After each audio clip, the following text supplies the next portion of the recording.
उसकी दीदी का देवर कोमा में था। जब वो अस्पताल पहुंची तो डॉक्टर ने उसे देखते ही कहा, अगर इसका विवाह हो जाए तो शायद होश में आ जाए। यह सुनते ही जीजा जी उसके पैरों में गिर पड़े। मेरे भाई से शादी कर लो। और इस तरह एक अधमरे व्यक्ति के साथ उसका विवाह हुआ। उसे उसके पास अस्पताल के बिस्तर पर छोड़कर सब चले गए। कुछ ही वक्त बीता था कि अचानक कमरे की बिजली चली गई और फिर अचानक उसे अपने शरीर पर किसी चीज के रेंगने का एहसास हुआ। वो डर कर भागने लगी। आज भी वह दिन उसे याद है जब उसकी जिंदगी की सबसे जिद्दी, सबसे जहरीली और सबसे अजीब कहानी की शुरुआत हुई। वो कॉलेज में थी, अंग्रेजी लिटरेचर की छात्रा, पढ़ाई, समय और सपनों को बहुत गंभीरता से लेती थी। उसका रूटीन एकदम सादा था, क्लास, लाइब्रेरी, घर, उसकी दुनिया में बैलेंस था, व्यवस्था थी। लेकिन सतीश, वह उसकी दुनिया का ठीक उल्टा था। दीदी का देवर था, परिवार में अक्सर देखा सुना पर कभी खास बातचीत नहीं हुई थी। पारिवारिक फंक्शन में अपनी मुस्कान और बेपरवाही के साथ आता, सबसे मिलता और सभी को अच्छा लगता। उसे वह कभी पसंद नहीं आया। शायद उसकी वह लापरवाही उसे ईगो लगती थी, या शायद वह दिखावा जिसे लोग कूल कहते हैं उसके लिए वह सिर्फ बदतमीज था। उसका पहला सीधा टकराव कॉलेज के एक ग्रुप प्रोजेक्ट में हुआ। प्रोफेसर कुमार ने 6 स्टूडेंट की एक टीम बनाई जिसमें वो और सतीश एक साथ थे। जैसे ही उसने उसका नाम सुना, मन ही मन प्रोफेसर को कोसने लगी। इतने सारे नामों में से यही मिला। पहली ही मुलाकात में अंदाजा हो गया कि यह आसान नहीं होगा। सतीश ने मजाक में कहा, तो तुम ही हो वो बिंदु जो हर चीज को कायदे से करना पसंद करती है। उसने तुरंत पलटकर जवाब दिया, और तुम वो जो हर चीज में एटीट्यूड डालने का मौका ढूंढते हो। उसकी हंसी बिंदु को चुभ गई, जैसे उसकी बात उसके लिए तारीफ हो। नाइस, उसने सिर्फ इतना कहा और चला गया।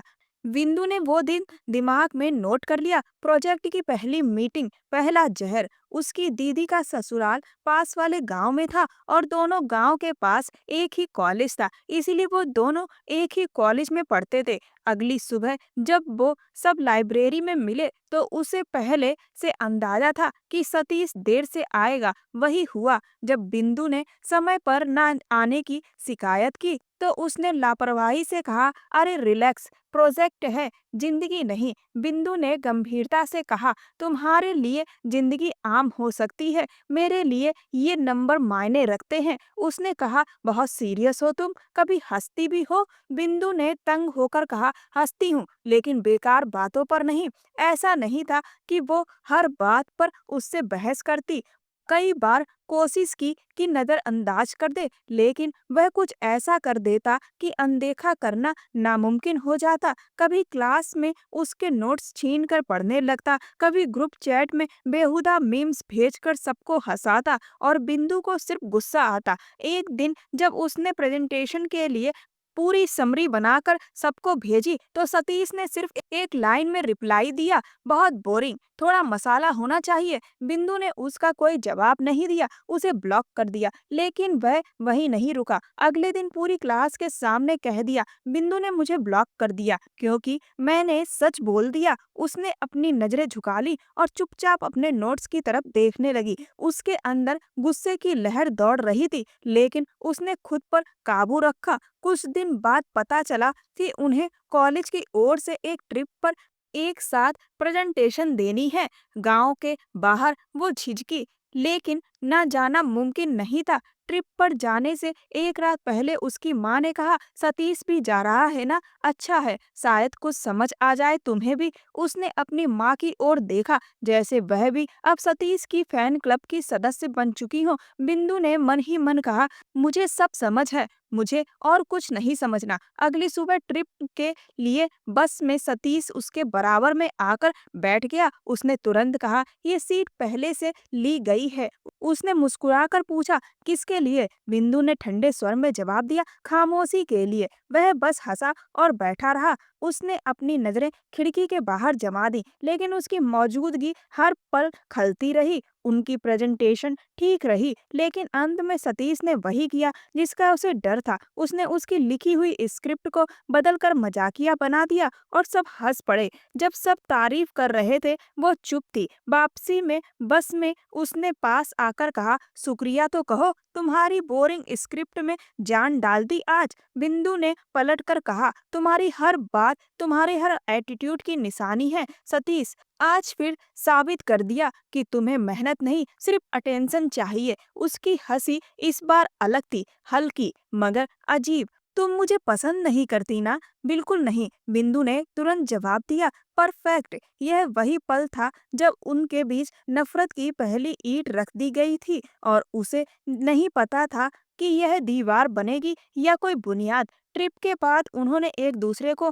नजरअंदाज करना सीख लिया था। कॉलेज के दिन बीतते जा रहे थे, वो दोनों एक दूसरे से जितना हो सके दूर रहते, लेकिन किस्मत हर बार कोई ना कोई बहाना बना देती जिससे आमना सामना हो ही जाता। कभी कोई ग्रुप असाइनमेंट, कभी पारिवारिक फंक्शन, कभी कोई संयोग। घर के माहौल में कुछ और ही चल रहा था। शांति बुआ और माँ की बातों में अब हर वक्त उसका और सतीश का नाम साथ साथ आने लगा था। सतीश को तुम्हारे हाथ की चाय बहुत पसंद है ना? माँ अक्सर मुस्कुराकर कहती, या फिर तुम दोनों एक जैसे हो, जिद्दी, इसीलिए एक दूसरे को झेल भी सकते हो। ऐसे जुमले उसके कानों में जहर घोल देते थे।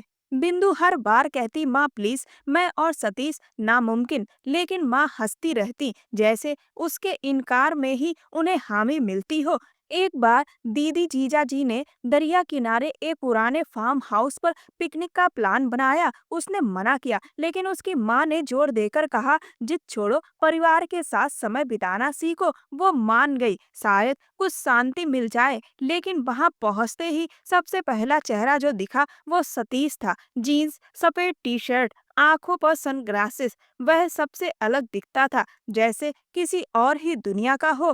पिकनिक के दौरान उसने कोशिश की कि खुद को बाकी लोगों के साथ व्यस्त रखूं। बोटिंग, खाना, हंसी मजाक। सतीश बार बार सामने आता, कभी कोई टिप्पणी कर जाता, कभी उसके चुप रहने पर तंज भरी मुस्कान दे जाता। एक मौके पर सबने मजाक में कहा, बिंदु और सतीश परफेक्ट जोड़ी, एक गरम एक तेज। सब हंस पड़े। बिंदु ने झुलझुलाकर कहा, ये जोड़े बनाने की नौटंकी बंद करो। सतीश ने तुरंत कहा, बिल्कुल ठीक कह रही हो। वैसे भी कुछ चीजें जोड़ी की नहीं, सजा की होती हैं। उसका इशारा उसकी तरफ था। सब चुप हो गए। उसी शाम बिंदु की माँ और शांति बुआ ने मिलकर बात छेड़ दी, देखो हमने सोच लिया है, सतीश और बिंदु की बात आगे बढ़ाएंगे। पापा खामोश थे, लेकिन माँ लगातार बोले जा रही थी, सिर्फ नफरत से कोई फैसला नहीं होता, मोहब्बत समय के साथ आ जाती है। उसने गुस्से में कहा, माँ क्या आप लोग मेरी जिंदगी को मजाक समझते हैं? शांति बुआ ने बात संभालते हुए कहा, बस एक रिश्ता है, देखने में क्या हर्ज है। वो चुपचाप कमरे से निकल गई। दरवाजा बंद करके खुद से सवाल करने लगी, क्या ये लोग मुझे इंसान नहीं समझते? क्या मेरी इच्छा की कोई अहमियत नहीं? अब वो अपनी जिंदगियों में व्यस्त थे। वो कॉलेज की अंतिम असाइनमेंट्स और थीसिस में उलझी हुई थी, और सुना था कि सतीश ने किसी निजी कंपनी में नौकरी शुरू कर दी थी। उनके बीच अब कोई संपर्क नहीं था, ना बातचीत, ना मेल जोल, लेकिन जैसे किस्मत को उन्हें फिर से आमने सामने लाने की जिद थी। कई महीनों बाद पहली मुलाकात नानी के घर हुई। उनकी तबीयत बहुत खराब हो गई थी और पूरा परिवार एकत्रित हुआ था। वो दीदी को लेकर आया था। जीजाजी बिजी थे, इसलिए वो खामोशी से नानी के पांव दबा रही थी। जब सतीश कमरे में दाखिल हुआ, उसने नजर तक नहीं उठाई, लेकिन उसकी आवाज फौरन पहचान ली। वह सबसे मिलता रहा और अंत में नानी के सिरहाने बैठ गया। नानी ने उसका हाथ पकड़ा और सतीश की ओर इशारा करते हुए कहा, ये दोनों कितने बड़े हो गए, वक्त कितना बदल गया है ना? सतीश हल्के से मुस्कुराया। बिंदु खामोशी से नानी के पांव चादर में समेटकर कमरे से बाहर निकल आई। कुछ ही दिन बाद शांति बुआ की शादी की सालगिरह थी। एक बड़ा समारोह रखा गया था। उसने अपनी तरफ से भरपूर कोशिश की कि इस फंक्शन में ना जाए, लेकिन उसकी माँ ने साफ कह दिया, सब जाएंगे, तुम्हें भी चलना है। वो मजबूरी में तैयार हुई, सीधा सादा ड्रेस। समारोह में पहुंचते ही जब सब लोग बातचीत और हंसी मजाक में व्यस्त थे, शांति बुआ को सतीश बहुत पसंद था। उन्होंने उसे भी बुलाया था। वो एक कोने में चुपचाप बैठ गई। सतीश एक समूह के साथ खड़ा होकर मुस्कुरा रहा था। अचानक उसकी नजर उस पर पड़ी और देखा कि वो भी उसकी तरफ देख रहा था। नजरें मिली, मगर ना कोई इशारा, ना मुस्कान, बस खामोशी। तभी बिंदु की बुआ का बेटा आशीष उसके पास आया और हंसते हुए बोला, बिंदु, सतीश को तुम्हारी फैशन सेंस का बड़ा शौक है। हर बार कुछ ना कुछ कमेंट करता है। उसने हैरानी से उसकी तरफ देखा। कमेंट? किस हक से? वो मुस्कुरा दिया। यही तो बात है, तुम्हारी बेबाकी, तुम्हारा स्वभाव। सबको लगता है तुम दोनों के बीच कुछ है। उसने थकी सी आवाज में कहा, कुछ नहीं है और कुछ था भी नहीं, बस खामोश रहो। वापसी पर सब एक साथ ग्रुप फोटो के लिए जमा हुए। किसी ने कहा, चलो एक यंग ग्रुप की फोटो हो जाए। वो झिझकी, मगर सबने जोर देकर कहा, तुम भी आओ ना। जैसे ही वो जाकर खड़ी हुई, सतीश उसके बराबर में आ गया। कोई और जगह बची ही नहीं थी। कैमरा सेट हो रहा था कि सतीश ने धीमे से कहा, रिलैक्स, तुम्हारी इज्जत का जनाजा नहीं निकालूंगा यहाँ। खड़े होकर उसने कुछ न कहना बेहतर समझा, लेकिन जब कैमरे की फ्लैश चमकी, उसने जानबूझकर एक कदम पीछे खिसक कर तस्वीर से खुद को अलग कर लिया। और उसे यही चाहिए था, अलग दिखना। ये सब छोटे छोटे पल थे जो बाहर से सामान्य लगते थे, मगर उसके भीतर एक छुपा हुआ गुस्सा, एक घुटन, एक पुरानी जलन को फिर से ताजा कर जाते थे। वो जानता था कि कब कहाँ वार करना है, कब बात को मजाक में लपेटना है और कब खामोशी में पूरी बात कह देनी है। और वो हर बार कोशिश करती थी कि उसकी बातों को नजरअंदाज कर दे, मगर वो हर बार उसकी चुप्पी को चुनौती बना देता। एक दिन बिंदु की माँ ने कहा, सतीश अब बहुत संजीदा हो गया है, अच्छा कमाता है, शायद तुम दोनों की जोड़ी बन ही जाए। उसने गुस्से में दरवाजा बंद कर दिया और कहा, क्या मेरी जिंदगी का कोई और मकसद नहीं है? क्या हर बार बात शादी की ही होनी चाहिए? माँ चुप हो गई, मगर उसे वो पल अजीब सा लगा, जैसे वो अपनी ही जिंदगी का नियंत्रण खो चुकी है। सतीश उसकी जिंदगी से जा चुका था, लेकिन बार बार किसी न किसी रूप में लौट आता था। एक बात, एक समारोह, एक पुराना तंज।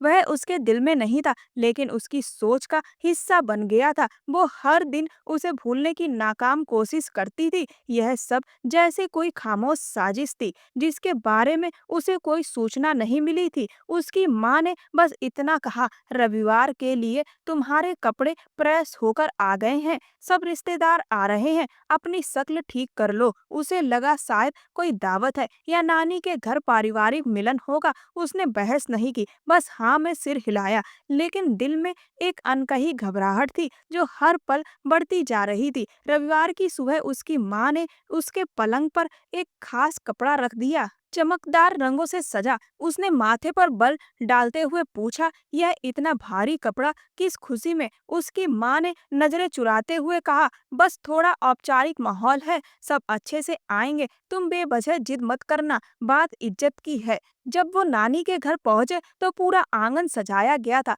लाइटिंग, कुर्सियां। अंदर दाखिल होते ही उसने मौसी, शांति बुआ और चाची को देखा। सबके चेहरे पर औपचारिक मुस्कानें थीं, मगर आंखों में एक अजीब सी चमक थी। तभी उसने सतीश को देखा, सफेद कुर्ता पैजामा पहने, जूते उतार कर नानी के कमरे में जा रहा था और फिर कुछ ही क्षण में वापस आता हुआ। वह उसे देखकर एक पल को ठिठका, फिर नजरें फेर लीं। उसने धीरे से पूछा, माँ ये सब क्या हो रहा है? उसकी माँ ने जल्दी से उसका हाथ दबाते हुए कहा, बस बैठ जा, सब भले लोग हैं, तुम्हारा ही भला चाहते हैं।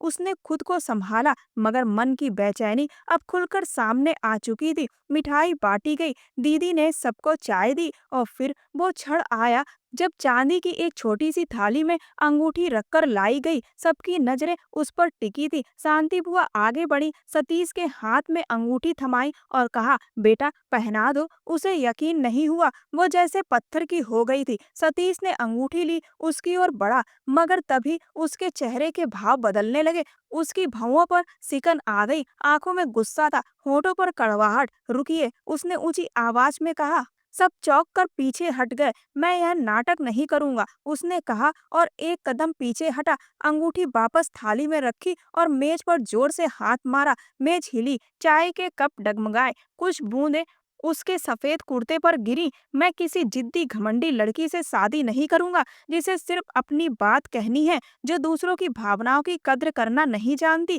जिसे हर बात में अपनी ही बात सही लगती है। वो मेरी पत्नी नहीं बन सकती।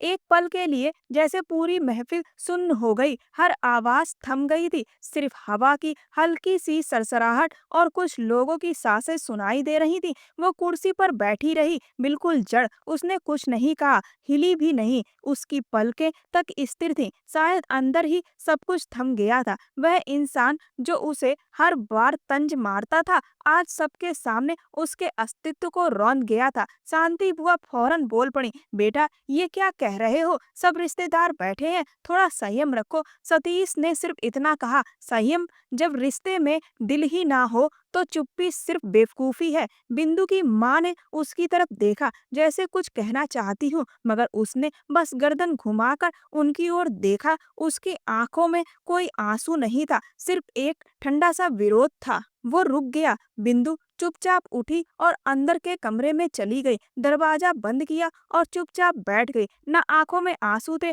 न होठों पर कोई शिकायत, सिर्फ एक ठंडी सी थकान थी, जैसे बरसों का सफर एक ही दिन में पूरा हो गया हो। कमरे के बाहर से बातों की आवाजें आ रही थी। कोई कह रहा था, अब क्या जरूरत थी इतनी जल्दी करने की? दूसरा बोला, लड़का ही बदतमीज है।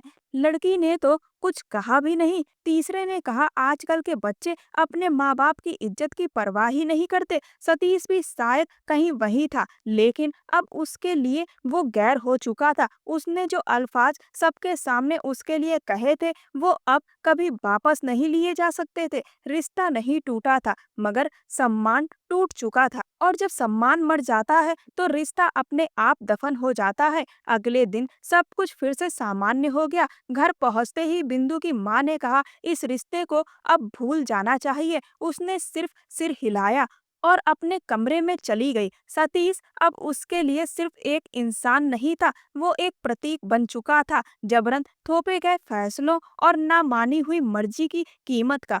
उसने खुद से कहा, अब उसके फैसले सिर्फ उसके होंगे। उस दिन को वो उसकी कहानी का अंत समझी थी, लेकिन शायद तकदीर ने असली कहानी के लिए अभी पन्ना पलटा ही नहीं था। वो कुछ महीने उसकी जिंदगी के सबसे शांत महीने थे। उसने एक कॉलेज में लेक्चरशिप ज्वाइन कर ली थी। हर सुबह जल्दी उठना, लेक्चर तैयार करना, बच्चों को पढ़ाना, दिन भर एक व्यस्त दिनचर्या में व्यस्त रहना, यही उसकी दुनिया थी। शाम को किताबें और कभी कभी कुछ दोस्तों से मुलाकात। घर में माँ भी संतुष्ट थी कि अब वो अपने काम में लगी है और रिश्तों की उलझनों से बाहर आ चुकी है। सतीश का नाम जैसे किसी ने मिटा दिया था। उसका कोई जिक्र नहीं करता था, ना वो पूछती थी, ना किसी ने बताया। एक दिन उसकी माँ ने बताया, सतीश का तबादला भोपाल में हो गया है। उसने बस एक हल्की प्रतिक्रिया में अच्छा कहा और फिर से अपनी फाइल खोल ली। ना अब उससे कोई लगाव था,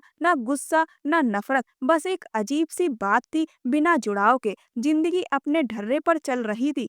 कुछ हफ्तों बाद उसकी यूनिवर्सिटी में एक सेमिनार आयोजित हुआ। अलग अलग शहरों से गेस्ट आए हुए थे। वो प्रोग्राम की कोऑर्डिनेटर थी, हर चीज पर नजर रख रही थी। एक सेशन के दौरान उसने आयोजकों की सूची पर नजर डाली और एक नाम फिर निगाह ठहर गई, Satish Verma, director marketing, Aotech solutions.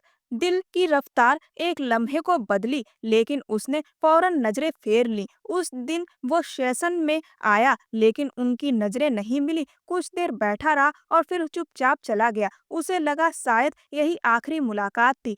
शायद वो दोनों अब सच में एक दूसरे की जिंदगी से निकल चुके थे, लेकिन शायद किस्मत अभी खेल खत्म नहीं करना चाहती थी। दोपहर का वक्त था। वो कैंटीन से लौट रही थी जब उसकी माँ का फोन आया। उनकी आवाज कांप रही थी, बेटा फौरन घर आओ। वो घबरा गई, क्या हुआ माँ? सब ठीक है, बस आ जाओ, बाद में बताती हूँ। घर पहुँचते ही माहौल कुछ अजीब सा था। उसकी माँ का चेहरा उतरा हुआ था, आंखें नम। तभी जीजा जी की आवाज सुनाई दी, जो फोन पर बात कर रहे थे। डॉक्टर कह रहे हैं दिमाग पर चोट आई है, कुछ कहा नहीं जा सकता। उसकी माँ ने उसके कंधे पर हाथ रखा। सतीश का एक्सीडेंट हो गया है। गाड़ी पलट गई। वो खामोश खड़ी रही, जैसे कुछ सुनाई ही नहीं दे रहा हो। वो शख्स जिसके साथ उसकी हर बात तानों से भरी थी, आज अस्पताल के किसी बिस्तर पर जिंदगी और मौत के बीच पड़ा था। पापा ने धीरे से कहा, बेटा हमें कल सुबह भोपाल जाना है, दामाद जी ने सबको बुलाया है।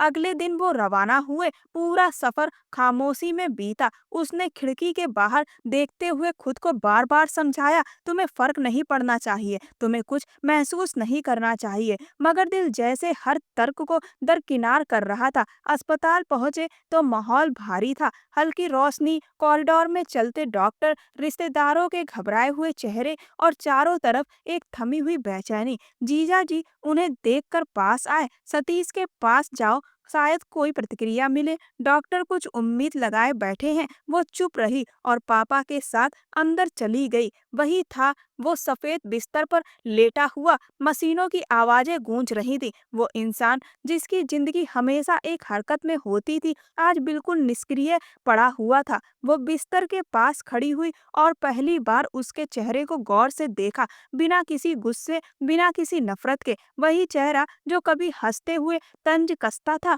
वही आंखें जो उसकी खामोशी पर ठहाके लगाती थी। आज सब खामोश था। उसने धीरे से कहा, सतीश तुम्हें कोई हक नहीं बनता कि यूं खामोश हो जाओ। तुम वही हो जो हर बात पर कुछ ना कुछ बोलते थे, हर बात पर मजाक करते थे। अब कुछ कहो, कुछ बोलो। मगर वो नहीं बोला। सिर्फ मॉनिटर की बीप सुनाई देती रही। अस्पताल से बाहर आकर वो नर्सिंग स्टेशन के पास खड़ी थी। तभी डॉक्टर रॉय जीजा जी से कह रहे थे, इसकी हालत नाजुक है, लेकिन इमोशनल शॉक शायद असर कर जाए।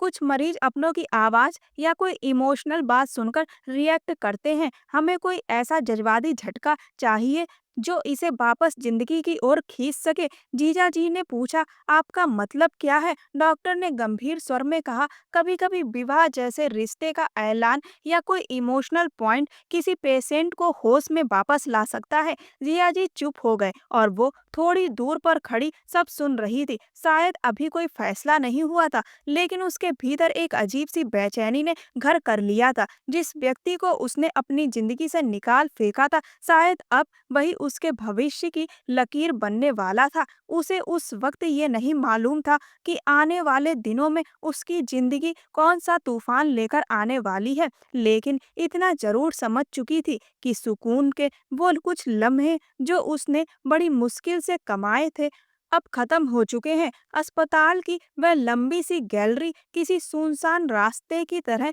खामोश थी, जैसे वहां वक्त भी ठहर गया हो। वो 2 दिन से भोपाल में ही थी। अस्पताल के पास ही एक छोटा सा गेस्ट हाउस था, जहां रातें कट रही थी। हर सुबह जल्दी अस्पताल पहुंचते, दिन वार्ड के बाहर बेचैनी से गुजरता और रात को थक कर लौटते। सतीश की हालत में कोई खास सुधार नहीं था, न आंखों में कोई हरकत, ना ही शरीर में कोई प्रतिक्रिया। नर्स ने एक दिन बताया कि पिछले 12 घंटे से उसका ब्लड प्रेशर भी स्थिर नहीं है। तीसरे दिन जब वो अस्पताल पहुंचे तो जीजा जी का चेहरा फीका और आंखें सूजी हुई थी। उन्होंने पापा को एक और बुलाया। वो थोड़ी दूर पर थी, लेकिन उसकी आवाज साफ सुनाई दे रही थी। डॉक्टर कह रहे हैं कि अगर कोई इमोशनल शॉक मिले तो सतीश रिएक्ट कर सकता है। पापा ने सवालिया निगाहों से देखा। क्या मतलब? जीजा जी की आवाज कांप रही थी। कोई ऐसा पल, कोई ऐसा रिश्ता जो इसके दिल से जुड़ा हो, उसे वापस खींच सकता है। पापा थोड़ी देर चुप रहे, लेकिन जीजा जी ने बात आगे बढ़ाई। डॉक्टर की सलाह है कि अगर उसी लड़की से सतीश का विवाह हो जाए जो उसके दिल के करीब थी, तो शायद वह कुछ महसूस कर सके। हो सकता है वो सुन रहा हो। उसके पैर जैसे जमीन में जम गए। वो वहीं की वहीं खड़ी रह गई, जैसे धरती ने जकड़ लिया हो। लगा शायद वो कुछ गलत सुन रही है या यह सब एक भ्रम हो। मगर जब जीजा जी ने अगला वाक्य कहा तो भ्रम की कोई गुंजाइश नहीं बची। बिंदु वही उसके दिल के सबसे करीब थी। अगर उससे विवाह हो जाए, सिर्फ रजिस्टर्ड मैरिज, तो शायद कुछ बदल सकता है। उसने फौरन पापा की तरफ देखा। उनका चेहरा बिल्कुल शांत था, मगर आंखों में कोई भीतरी संघर्ष साफ झलक रहा था। उनकी जुबान पर ताले थे, लेकिन मन के भीतर जैसे विचारों की आंधी चल रही थी। जब वो कमरे में दाखिल हुई, तो सबकी निगाहें उसकी ओर उठ गईं। माँ, शांति बुआ, जीजा जी, नर्स, सब एक अजीब सी चुप्पी में डूबे हुए थे। दीदी घर पर थी, और वो बिल्कुल जीजा जी के हिसाब से ही चलती थी। उनसे कुछ कहने का कोई फायदा भी नहीं था। वो एक कुर्सी पर बैठ गई। तभी डॉक्टर कुछ रिपोर्ट्स लेकर अंदर आया। अभी सतीश की हालत नाजुक है। हम कुछ निश्चित नहीं कह सकते, लेकिन हम एक आखिरी मेंटल ट्रीटमेंट करना चाहते हैं, अगर आपकी परमिशन हो। जीजा जी ने उसकी तरफ देखा, फिर पापा की ओर मुड़े। मैं जानता हूँ ये अचानक हो रहा है, लेकिन हमारे पास समय नहीं है। सिर्फ एक रजिस्टर्ड मैरिज, बस एक ऐलान, शायद उसका दिल कुछ महसूस करे। बिंदु की माँ ने धीमे स्वर में पूछा, उसके बाद क्या होगा? डॉक्टर ने कंधे उचकाए। कुछ भी हो सकता है, वह जाग सकता है या नहीं भी। हम केवल एक आखिरी प्रयास करना चाहते हैं। उसके पापा ने चुपचाप उसकी ओर देखा। उनकी आंखों में कोई दबाव नहीं था, कोई आदेश नहीं, बस एक विनम्र आग्रह था, एक निवेदन जो शब्दों में नहीं था, लेकिन पूरी तरह महसूस हो रहा था। सतीश जीजा जी का एक लौता भाई था। जीजा जी के लिए बहुत अनमोल था, क्योंकि उनके परिवार में सिर्फ 3 लोग थे, दीदी, जीजा जी और सतीश। और जीजा जी अब अपने भाई को खोना नहीं चाहते थे। वो भी बिंदु को उम्मीद की नजर से देख रहे थे।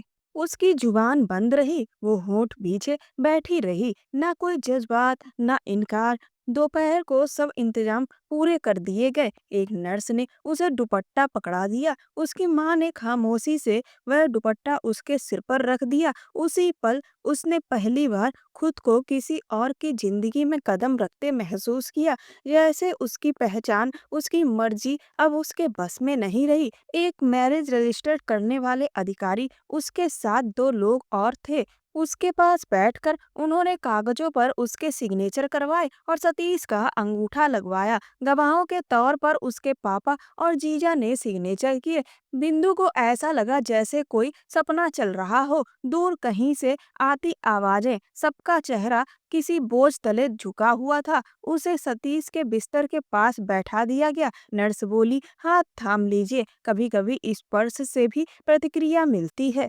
उसने हल्के से उसकी उंगली छुई, जैसे कांच हो। वही हाथ जो कभी किसी मजाक पर मेज पर मुक्का मारता था, आज बेकार पड़ा था। उसकी नब्ज चल रही थी। मॉनिटर एक ही लय पर बीप कर रहा था। ना कोई हलचल, ना कोई संकेत। 5 मिनट गुजरे, फिर 10। सब कुछ वैसा ही रहा।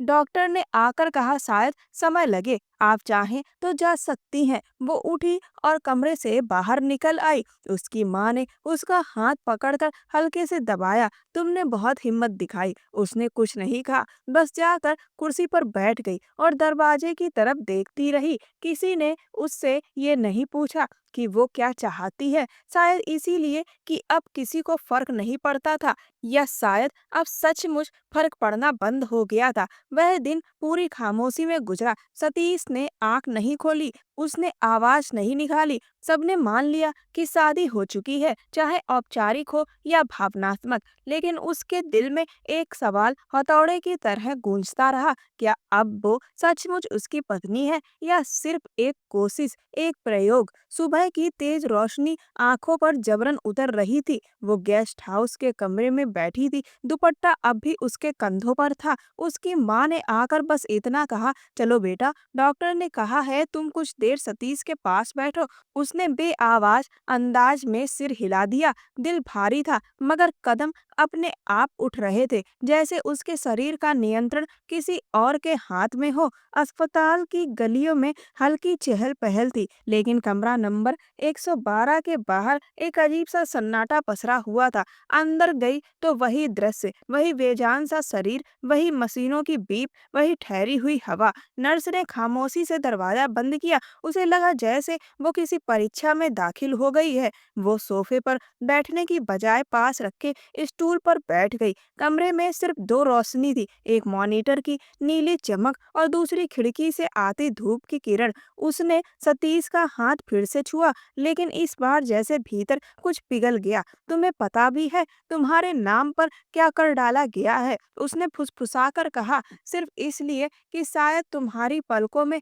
कोई हरकत आ जाए। वह चुप था, जैसे हमेशा से रहा हो। थोड़ी देर बाद नर्स फिर आई। आपको थोड़ी देर अकेले रखा जाएगा, बाकी सब नीचे वेटिंग एरिया में हैं। हम पास ही हैं, जरूरत हो तो बुला लीजिए। उसने धीमे से जवाब दिया, जी। दरवाजा बंद हुआ। कमरे की खामोशी अब और भी गाढ़ी हो चुकी थी। उसने दीवार की तरफ देखा, फिर मॉनिटर की बीप पर ध्यान दिया। मन में वही लफ्ज गूंजते रहे, शादी। क्या यह शादी थी? एक औपचारिक घोषणा, दो गवाह, एक खाली कमरा और एक बेहोश मरीज। उसने अपने हाथ की उंगलियां देखी, ना कोई अंगूठी, ना कोई दस्तावेज, बस एक धुंधली सी सच्चाई। उसके भीतर एक ठंडा सन्नाटा भर गया, लेकिन आंखें गीली नहीं थी। कमरे की लाइट हल्की सी झपकी। उसने सिर उठाकर देखा, शायद वोल्टेज कम हुआ था। फिर पूरी रोशनी चली गई, अब सिर्फ मॉनिटर की बीप सुनाई दे रही थी। अचानक दरवाजा चरमराते हुए दोबारा खुला। उसने चौंक कर देखा, लेकिन कुछ नजर नहीं आया, बस एक धुंधला सा साया। कौन? उसने कहा। कोई जवाब नहीं आया, बस कदमों की आहट उसके करीब आती गई। वह साया बिस्तर के दूसरे किनारे से घूमकर उसके सामने आ खड़ा हुआ। उसने पीछे हटने की कोशिश की, लेकिन स्टूल और दीवार के बीच का फासला बहुत कम था। अब तुम मेरी हो, एक भारी आवाज गूंजी। ये अधमरा आदमी तुम्हें कुछ नहीं दे सकता।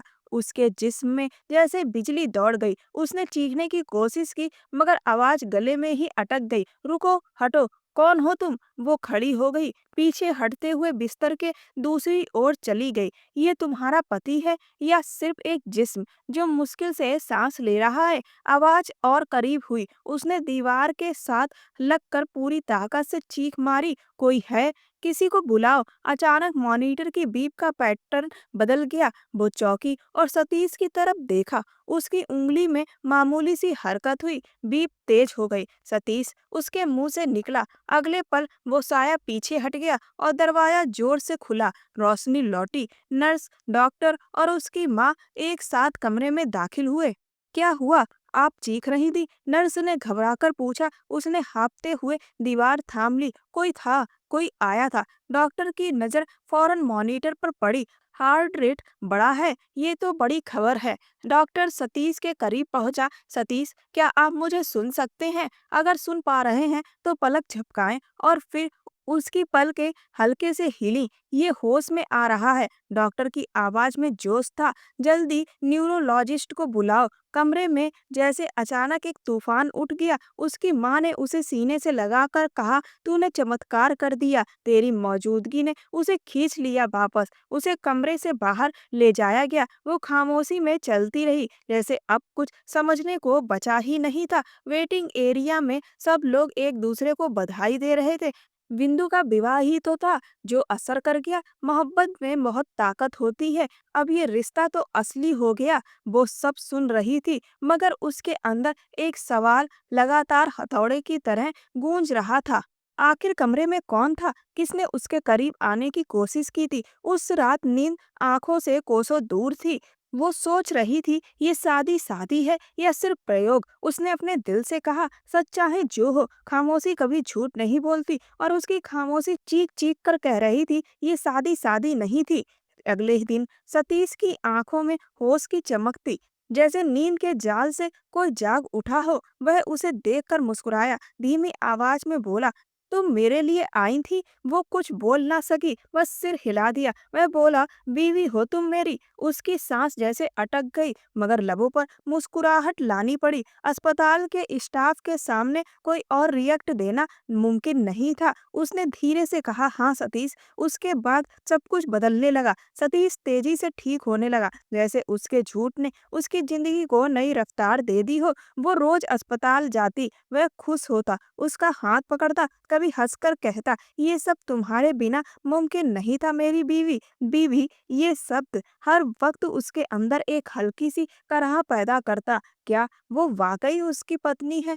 कुछ दिनों बाद सतीश को घर ले आया गया। रिश्तेदार रोज आने लगे। कुछ सतीश को देखकर खुश होते, कुछ उसे देखकर नजरें चुराते। शांति बुआ बार बार करिश्मा का नाम लेती, जैसे कुछ छीना गया हो। करिश्मा तो सतीश का बहुत इंतजार कर रही थी, लेकिन फिर कहती, खैर, जो तकदीर में लिखा हो। उसे रोज उस कमरे में समय बिताने को कहा जाता। उसकी माँ कहती, तेरे साथ रहने से उसे जल्दी आराम मिलेगा। वो सिर हिला देती, लेकिन अंदर से खोखली होती जा रही थी। एक दिन जब सतीश सो रहा था,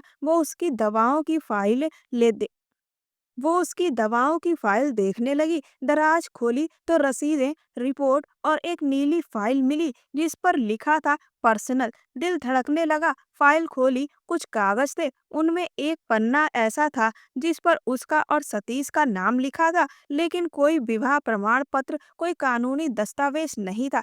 तभी उसके जीजा जी कमरे में दाखिल हो गए। क्या कर रही हो बिंदु? वो चौंक गई। फाइल बंद कर दी, बस दवाओं की रिपोर्ट देख रही थी। जीजा जी ने फाइल ले ली और बोले, बिंदु, सब कुछ जानने की जरूरत नहीं होती। जो हुआ वही तुम्हारी किस्मत है। उसने उनकी आंखों में झांकने की कोशिश करी। जीजा जी, वो विवाह हुआ था ना? उन्होंने उसकी आंखों में नहीं देखा, बस चुपचाप फाइल संभाल कर बाहर चले गए। उस पल एक सवाल उसकी दुनिया के सुकून को निगल गया। उस शाम सतीश ने कहा, आओ पास बैठो। वो बिस्तर के किनारे बैठ गई। वह बोला, मैंने ख्वाब में तुम्हें देखा था। तुम कह रही थी वापस आ जाओ, सब इंतजार कर रहे हैं। वह उसका हाथ थाम कर बोला, कभी सोचा नहीं था कि सब यूं होगा, लेकिन अब लगता है जो हुआ ठीक ही हुआ। उसने सिर हिला दिया, लेकिन दिल में एक अजीब सा खालीपन था। रात को उसकी माँ कमरे में आई, बालों में हाथ फेरते हुए बोली, बेटा, जिंदगी ने तुझे एक मौका दिया है। इज्जत का रिश्ता है, निभा लेना। उसने धीमे से पूछा, अगर वो विवाह बस एक इलाज का हिस्सा था? उसकी माँ रुक गई, बोली, ऐसा मत सोचो। जो सबके सामने हुआ वही सच्चाई है। वो चुप रही, लेकिन अंदर एक बेचैनी का बीज बोया जा चुका था, जो सच की जमीन पर फूटने को तैयार था। वो सच जो सिर्फ उनके लिए था, उसके लिए नहीं, क्योंकि जो विवाह सबकी आंखों के सामने हुआ था, वो दरअसल एक तमाशा था, और वो बस एक अदाकारा। सतीश अब अपने पैरों पर चलने लगा था, सहारे के बिना चलता। नर्सों की जगह अब वो खुद पानी का गिलास उठा लेता। वो रोज मिलते, बातें करते, कभी लंबी खामोशियां होती, कभी बातें। बाहर से वो एक खुशहाल जोड़े जैसे दिखते, जो किसी बड़ी परीक्षा के बाद साथ आया हो, लेकिन भीतर उनके बीच एक अजीब सी खामोशी पसरी हुई थी। ऐसी खामोशी जो सवालों से भरी थी। वो खुद से बार बार पूछती, क्या ये सब सच है? क्या मैं वाकई उसकी पत्नी हूँ? क्या ये रिश्ता सिर्फ एक नाटक था, या अब मैं सच में किसी की जिंदगी का हिस्सा बन चुकी हूँ? सतीश बदल गया था। वह नरम हो गया था। उसके लहजे में अब तंज नहीं, शुक्रगुजारी थी। एक दोपहर वो कमरे में दाखिल हुई तो उसने बैठे बैठे कहा, तुम जानती हो, जब तुम पहली बार मेरे पास आई थी, मुझे लगा तुम्हारे स्पर्श ने मुझे खींच लिया था। उसने नजरें चुरा ली। कभी कभी इंसान वही देखता है जो वो देखना चाहता है, उसने कहा। उसने हल्की मुस्कान के साथ बिंदु की तरफ देखा, और अगर वही चीज असल हो, तुम मेरा सपना बन गई हो बिंदु। वो सपना जिसने मुझे मौत के अंधेरे से रोशनी में धकेल दिया। तुम मेरे लिए खुशबू हो, सुकून हो। वो सुनकर शौक रह गई। उसकी आंखों में जो शुक्रगुजारी थी, उसमें अब एक मोहब्बत की नरमी भी थी। वो नरमी जो सिर्फ सच्चे जज्बात से आती है। वो बाहर लॉन में बैठ गई, पेड़ों की छांव के नीचे। उसने आंखें बंद कर ली और दिल ही दिल में कहा, अगर ये रिश्ता झूठ है, तो उसके दिल में ये सच क्यों जाग रहा है? वो रात बेचैनी में कटी। नींद आई तो ख्वाब में खुद को फिर उसी कमरे में पाया। विवाह के झूठे दृश्य पलटते रहे। अधिकारी की हंसी, डॉक्टर की खामोशी, जीजा की आंखों में छिपी झिझक। वो चीख उठी और पसीने से भीगे हुए उठ बैठी। सुबह नाश्ते के वक्त सतीश ने उससे कहा, मैं चाहता हूँ हम इस रिश्ते का सार्वजनिक ऐलान करें। उसके हाथ रुक गए। नाश्ता थाली में ही रह गया, सबको पता चले कि तुम मेरी हो हमेशा के लिए। उसके दिल में एक उम्मीद जागी, मगर साथ ही एक डर भी। क्या ये प्रेम है या वो जिम्मेदारी जो किसी ने उस पर डाल दी? उसने धीरे से कहा, सतीश, कभी कभी हम वो कुछ मांग लेते हैं जिसकी बुनियाद ही नहीं होती। उसने उसकी तरफ देखा। मैं जो महसूस करता हूँ वही मेरी बुनियाद है। तुम मेरे लिए बस साथ गुजारे हुए लम्हे नहीं हो, मेरी पूरी जिंदगी हो। वो चुप रही। उस रात फिर वही सवाल सामने आ गया, अगर ये झूठे हैं तो उसके दिल में ये यकीन क्यों पनप रहा है? मोहब्बत धीरे धीरे अपनी जगह बना रही थी, लेकिन जैसे ही रोशनी कमरे में दाखिल होने लगती, दरवाजे पर अंधेरे की आहट आ जाती। एक शाम शांति बुआ उसकी माँ के सामने खड़ी थी, चेहरे पर वही बनावटी मुस्कान, लेकिन आंखों में तड़प साफ झलक रही थी। भाभी, सतीश की शादी का फैसला मैं पहले ही कर चुकी हूँ, और वो फैसला करिश्मा है, मेरी बेटी, मेरी इज्जत। उसकी माँ कुछ कहने ही वाली थी कि वो कमरे में आ गई। शांति बुआ, विवाह हो चुका है, सतीश अब किसी और का नहीं हो सकता। उनका चेहरा सुर्ख हो गया, जैसे किसी ने उनके अहम पर चोट की हो। क्या विवाह? कहाँ हुआ? कौन सा अधिकारी? कौन से गवाह? वो चुप रही। उनकी आवाज और बुलंद हुई, सिर्फ कागज पर साइन करने से विवाह नहीं होता। गवाह कहाँ थे? सबूत, दस्तावेज। उसकी सांसें रुकने लगी। आप कहना क्या चाहती हैं? उन्होंने तंज भरी हंसी हंसी। तुम सिर्फ एक दिखावा हो, एक तमाशा जिसे बीमार लड़के को होश में लाने के लिए लाया गया था। तुम कोई पत्नी नहीं हो, सिर्फ एक जरिया हो। वो बोली, आप तो खुद चाहती थी कि सतीश और मेरी शादी हो जाए, फिर अब ये सब क्यों? शांति बुआ बोली कि उस वक्त मुझे नहीं पता था कि मेरी बेटी उसे पसंद करती है। जब सतीश ने तुम्हें शादी से इनकार किया, तब मेरी बेटी ने बताया कि वो सतीश को पसंद करती है और उससे शादी करना चाहती है। मैंने तो उसी दिन से सोच लिया था कि सतीश की शादी अब मेरी बेटी के साथ होगी। वो कमरे से बाहर निकल गई, लेकिन दिल में कुछ टूट चुका था। शायद वो जानती थी, लेकिन उस सच को किसी के मुंह से सुनने का दर्द कुछ और होता है। उस रात एक और वाकया सामने आया। एक बंद कमरा जहाँ जीजा जी, रजिस्टर्ड मैरिज अधिकारी और शांति बुआ आमने सामने खड़े थे। अधिकारी गुस्से से बोला, आप लोगों ने कहा था कि बस शादी की तरह एक दिखावा करना है, अब क्या समस्या है? शांति बुआ बोली, समस्या यह है कि वो लड़की अब हमारे काबू में नहीं रही, वह सतीश के दिल में घर कर चुकी है। जीजा जी ने धीमी आवाज में कहा, मैंने खुद देखा है, वो बदल गया है। उसके चेहरे पर वही रोशनी है जो प्रेम से आती है। अधिकारी ने दांत भींचते हुए कहा, तो अब क्या मैं जाकर कहूँ कि विवाह हुआ ही नहीं था? आपने खुद कहा था यह सब एक नाटक है, अब भुगतो इसे। शांति बुआ का चेहरा जैसे जहर से भर गया। यह लड़की अब समस्या बन चुकी है। बिंदु को अभी सच्चाई नहीं मिली थी, लेकिन झूठ की नींव डगमगाने लगी थी, और प्रेम, वो तो चुपचाप अपना रास्ता बना रहा था, चाहे झूठ के महल में ही क्यों ना हो। सुबह का दृश्य अजीब था। सभी घर में गहरे सन्नाटे में तैयारियों में जुटे थे। करिश्मा पूरे जेवर, साड़ी और आत्मविश्वास के साथ घर में दाखिल हुई थी, जैसे जो उसका हक था वो आज वापस मिलने वाला रहा हो। शांति बुआ ने सबको आदेश देते हुए कहा, आज शाम सतीश और करिश्मा की रस्म है, चंद खास मेहमान बुलाए गए हैं, सिर्फ अपने लोग। उसने कुछ नहीं कहा, चुपचाप रसोई में जाकर बर्तन धोना शुरू कर दिया।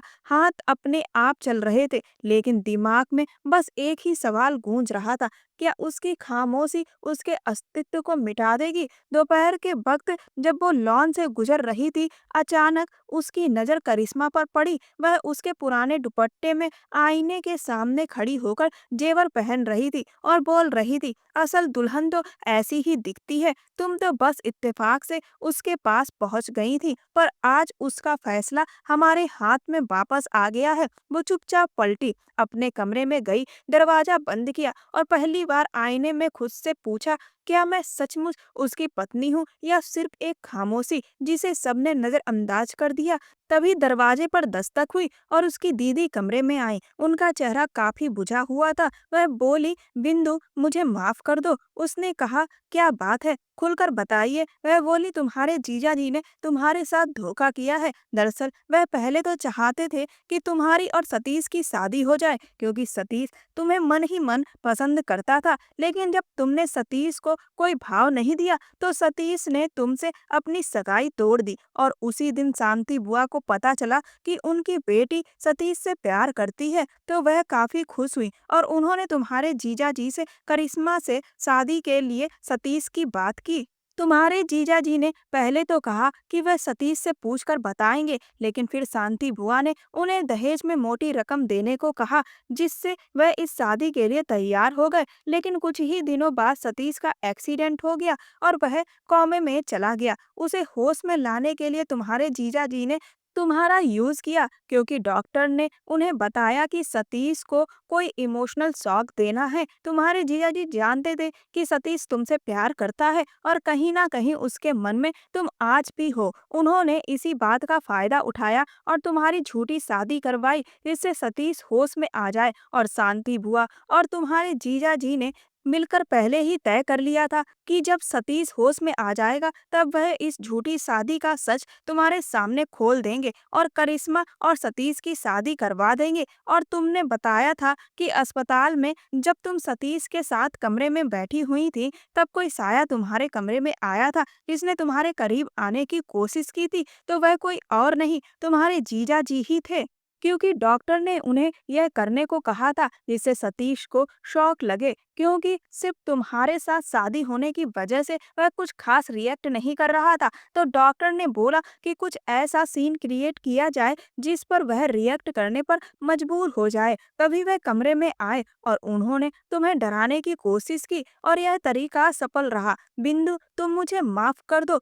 मैंने इस सब खेल में तुम्हारे जीजा जी के खिलाफ कुछ भी नहीं कहा, तुम्हें कोई सच नहीं बताया, क्योंकि तुम तो जानती हो कि मुझ में इतनी हिम्मत नहीं है कि मैं उनका विरोध कर सकूं। लेकिन तुम मेरी बहन हो और मैं तुमसे भी लगाव रखती हूँ, इसीलिए मैंने तुम्हें आज यह सब सच बताया है, क्योंकि मैं जानती हूँ कि सतीश सच में तुमसे बेहद प्यार करता है और अब तुम भी सतीश को पसंद करने लगी हो। और मैं नहीं चाहती कि तुम्हारी शादी टूटे और तुम्हारा शादीशुदा जीवन बर्बाद हो जाए। तुम जो भी फैसला लेना सोच समझ कर लेना, बाकी हो सके तो अपनी बहन को माफ कर देना। और उसके बाद बिंदु की बहन कमरे से चली गई। शाम से कुछ पहले वो मेहमानों के लिए ट्रे में शरबत लेकर बाहर निकली। जैसे ही ड्राइंग रूम के पास पहुंची उसकी नजर सतीश पर पड़ी। वो दरवाजे के पास खड़ा उसकी तरफ देख रहा था। उसकी आंखों में वही खामोश सवाल था जो उसके दिल में कई दिनों से पल रहा था। उसने नजरें चुरा ली, लेकिन वो आगे बढ़ा। करिश्मा एक तरफ हो गई और सतीश उसके सामने आ खड़ा हुआ। तुम क्या सोचती हो मैं तुम्हें छोड़ दूंगा? उसकी आंखों में आंसू थे। उसने पहली बार उसका हाथ थाम लिया। कुछ लम्हे जैसे थम गए। उसे नहीं पता वो कब एक हो गए, कब उसने उसे सच मान लिया, कब वो उसके दिल में उतर गया। लेकिन अब जो भी हो वो सच है। उसने बिंदु का हाथ और मजबूती से पकड़ा और कमरे के बीचों बीच जाकर सबके सामने ऐलान किया, मैं अपनी पत्नी को कभी नहीं छोड़ूंगा। ना भाई ना दुनिया मुझे रोक सकती है। अगर किसी को ऐतराज है तो अभी कह दे। ढेर सारी आंखें उन्हें देख रही थी। करिश्मा का चेहरा पीला पड़ गया था। शांति बुआ ने उसका हाथ खींचा और उसे कमरे से बाहर ले गई। वो वहीं खड़ी रोती रही। ना किसी की बात सुनाई दी, ना कोई चेहरा याद रहा। बस वो एक पल, वो और सतीश एक ऐलान में बंधे हुए। लेकिन उसके भीतर एक सवाल अभी भी दफन था, क्या वो इस विवाह में सिर्फ मौजूद है या बंधी है? बाहर लॉन में शांति बुआ करिश्मा के कंधे पर हाथ रखकर कह रही थी, उस लड़की ने जादू कर दिया है करिश्मा, तुम्हारी जगह छीन ली। विवाह नहीं सही लेकिन दिल तो जीत लिया है। करिश्मा की आंखों में नमी और होठों पर जलन थी। उधर अंदर एक नई उलझन ने जन्म ले लिया था। प्रेम ने रिश्ता जीत लिया था, लेकिन सच्चाई अब भी उसके दिल में बंद थी। उस रात सब चुप थे, ना कोई आरोप ना कोई बात, जैसे सब ने अपने अपने दिल में कोई निर्णय ले लिया हो। कुछ सच्चे कुछ झूठे और ढेर सारी चुप्पियां, सब मंजूर। सतीश उसके पास आया और धीरे से बोला, मैं तुम्हें अपने साथ ले जाना चाहता हूँ सबके सामने। उसने धीरे से कहा, लेकिन हम तो पहले ही। वो मुस्कुराया, हाँ लेकिन वो सब धुंधला था। अब मैं चाहता हूँ हम असल में एक हो जाएं, बिना नाराजगी बिना धोखे, सिर्फ हम दोनों। उसने एक नीले रंग की फाइल उसके सामने रखी। ये देखो, असली विवाह प्रमाण पत्र नए गवाहों के साथ। उसने फाइल खोली, सब कुछ साफ साफ लिखा था। उसका नाम, सतीश का नाम, गवाहों के दस्तक और आज की तारीख। सतीश ने कहा, बिंदु, इस बार हम वो रिश्ता निभाएंगे जिसमें दोनों की रजामंदी और सच्चा इरादा हो। उसकी पलकें भीग गईं। उसने सर झुका लिया और धीरे से कहा, स्वीकार है। सब कुछ थम गया, जैसे समय ने भी उसकी बात सुन ली हो, जैसे दुनिया ने भी स्वीकार कर लिया हो कि जो कभी एक झूठ थी, आज वह प्रेम का सत्य बन चुका है। रात को वो अकेली कमरे में बैठी पुराने दिन याद कर रही थी। तंज, नफरत, झगड़े, वो नकली विवाह, सब जैसे एक सपना हो गया था। और फिर दिल में एक सवाल उठा, क्या वो उसे कभी बताएगी कि जो विवाह सबने सच माना वह असल में एक झूठ था। उसका दिल कहता था, नहीं, कुछ रिश्ते कागजों पर साबित नहीं होते, कभी कभी दिल की मोहर ही काफी होती है। सतीश को कभी यह मालूम नहीं पड़ा कि वो विवाह झूठा था, और उसने कभी बताया भी नहीं, क्योंकि यह रिश्ता अब किसी रस्म, किसी कागज, किसी गवाह का मोहताज नहीं था। यह रिश्ता दिल से स्वीकारा जा चुका था, जो दुश्मनी से शुरू होकर अब जिंदगी का सबसे सच्चा साथ बन चुका था। विवाह तब नहीं होता जब रस्में होती हैं। असल विवाह तब होता है जब साथी को प्रेम के साथ मन से स्वीकारा जाता है। जब कोई किसी को सच्चे मन से जीवन साथी स्वीकार लेता है, तो वो एक दूसरे के जीवन साथी हो जाते हैं, जन्म जन्म के लिए। दोस्तों, परिवार को यह बात समझनी चाहिए कि जिनकी शादी हो रही है, शादी के लिए उनकी मर्जी का होना बेहद आवश्यक है। शादी जैसे फैसले में खिलवाड़ नहीं करना चाहिए, जबरदस्ती नहीं करनी चाहिए। जब परिवार लोगों पर शादी को लेकर जबरदस्ती करता है, तो कई जिंदगियां खराब होने के चांस रहते हैं।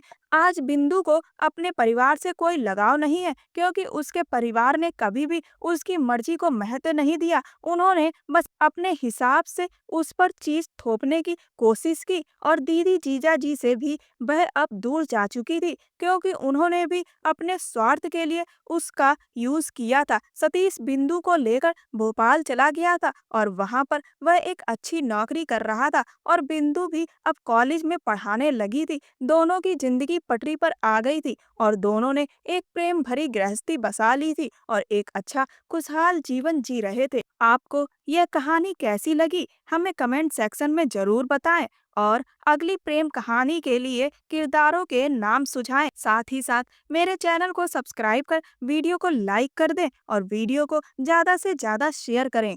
मिलते हैं अगली कहानी में, तब तक के लिए धन्यवाद।